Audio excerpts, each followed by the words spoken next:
Welcome to part 2. In part 2, as we always say that we will be discussing about dollar index and its components.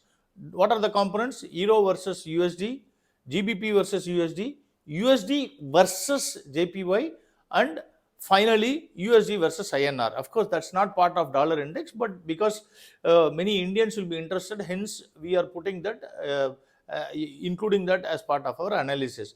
So, as always, I have told many times that dollar index and euro versus USD and GBP USD is inversely proportional, while USD JPY is directly proportional to dollar index.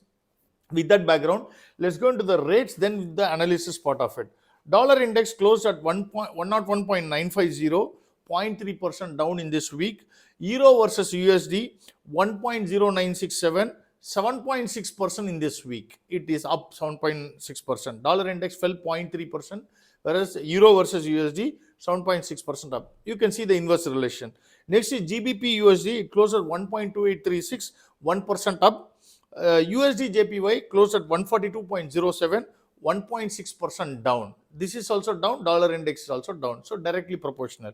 Of course, USD INR, it has no relevance to dollar index, but just out of interest, it closes 82.610, 0.6% down for the week.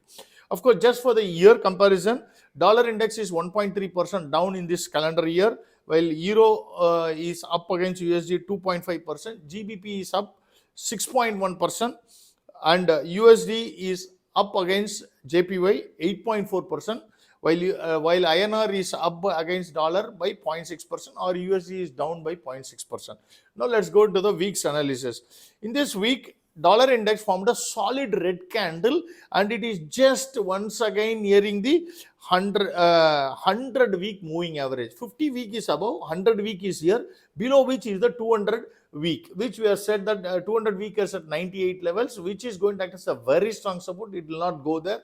Even if it goes there, it will not break that. That we are told multiple times. Again, we reiterate, this time also it will take support at the 100 week moving average, which is at 101 point some levels. Okay, so it formed a solid red candle, of course, in this week. In the monthly chart, last month it formed a red candle because the previous month, that is in the month of May, it made a significant up move, just putting its head above the exponential moving average and Bollinger middle band. Now last month it formed a solid red candle. It is a continuation pattern, but it is once again going to hover at these levels. It's not going to break below that level. That's very clear. So in the daily chart, of course, it was above the 50 and 100 day moving average, but it fell significantly below, and now it is below that. It is moving towards the Bollinger lower band. When we analyze the, of course, 200 day moving average for dollar index is well above, so it's nowhere near that. The opposite is true for Euro versus USD and GBP versus USD. We will club together this analysis. So both formed a solid solid green candle in this week and made a significant up move. The only resistance that both of them is having is the 200 week moving average, which is 4 years average.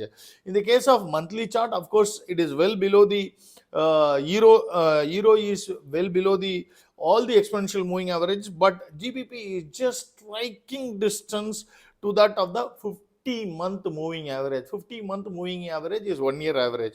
Of course, above which is 100, above which is the 200. So 200 is well above 1.497, whereas Euro is slightly weak. So which is obvious. At the outset, I said, right, the GBP is the strongest against USD. So in the daily chart, what happened? It took support at the 50 and 100 day moving average and bounced up beautifully, and it is significantly going up both. Of course, GBP never came below the 50 or 100. Euro came below, but it is now up, and both of them are significantly moving up, and GBP is in a very strong uptrend against USD. So in the case of JPY, in the weekly chart, it formed a solid red candle because it was just touching the Bollinger upper band, and 3 or 4 weeks of continuous rise. Normally, I have told many times here, we will have something called falling tree method. That is what had happened, which is why it formed a solid red candle. Likewise, in the monthly also, because it made significant up move. There again, it is a falling tree method scheme, and it formed a bearish engulf, bearish harami, not engulf, harami till now. And of course, nothing much to worry.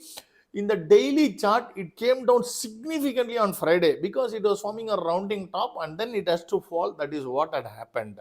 So, of course, in the moving averages and everything are the price is well above all these things in all the time frames, hence nothing to worry. In the case of USD INR, I told 82.610. If you recollect, I have been telling in the last week's video also, I told that the probability of bouncing and moving up strongly is very high. It can happen in this month, that is in the month of July, I said. Precisely that is what had happened. What happened?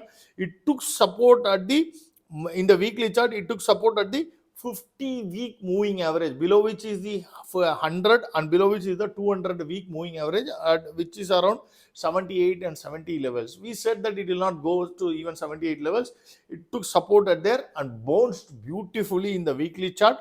In the monthly chart, it formed a solid green candle and it is significantly up. In the daily chart, it has broken above all the moving averages because all the moving averages were converging and going, and it was just the price was going towards like that, but it could not break up. And once July came, it just broke up and now it is above the Bollinger upper band. Of course, on Friday it formed a solid red candle. It is a first reversal that has to be ignored.